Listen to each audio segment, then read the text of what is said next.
Question 17. Question 17 is, in your views, what motivates youngsters to take alcohol and drugs, and how can it be avoided? Okay, alcohol and drugs are usually something that you take in peer pressure. Usually. You see it in the movies and you start doing it. It's like that. So, youngsters generally take alcohol on the basis of the following factors: curiosity, pleasure to escape realities, to overcome frustration and depression, friends' pressure, desire of excitement, desire to do more work, unhappy married life, and monotony of the daily routine. Okay, so they say curiosity is something that made Adam eat the apple. Okay, so curiosity is the root reason of a person to take these addictives. So, as I said, you see something and you start doing it. Once you start doing it, you feel good. Once you feel good, it's like peer pressure. Okay, it's like you have to do it. And once you start doing it, you are in your own zone. When you are in your own zone, you escape reality. You overcome frustration because you don't care. And then the person feels depressed. So to escape depression, peer pressure, excitement, desire of excitement, there's the feeling of rush. Now, alcohol can also increase your daily work. You can do more work when you have, high dose of drugs going on in your system. For example, in athletics, people take more work to gain muscle strength. They take steroids and they get used to it. Now, there is an unhappy or, you're not satisfied with your married life. So you start doing drugs or take alcohol just to escape that.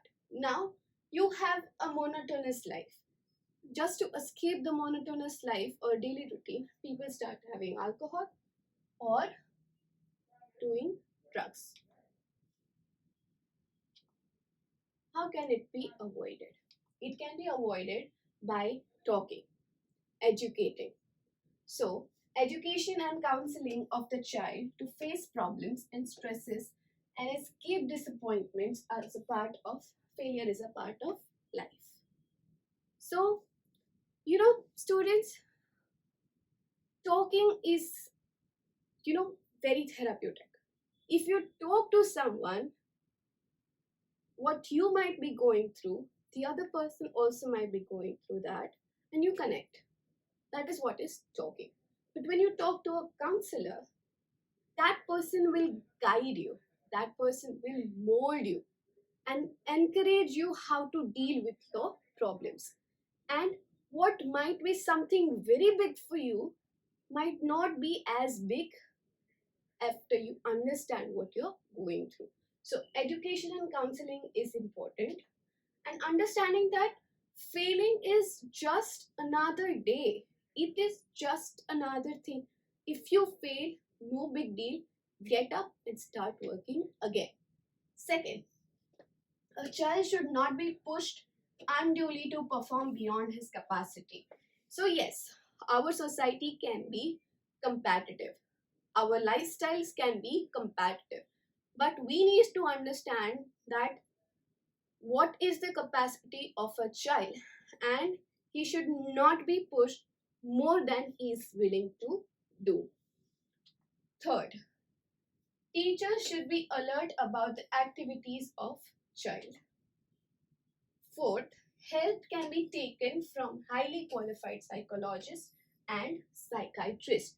Now, psychologists will have sessions, and psychiatrists will give you medicines which will help you calm down.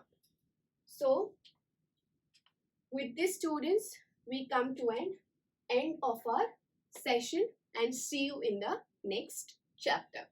Thank you.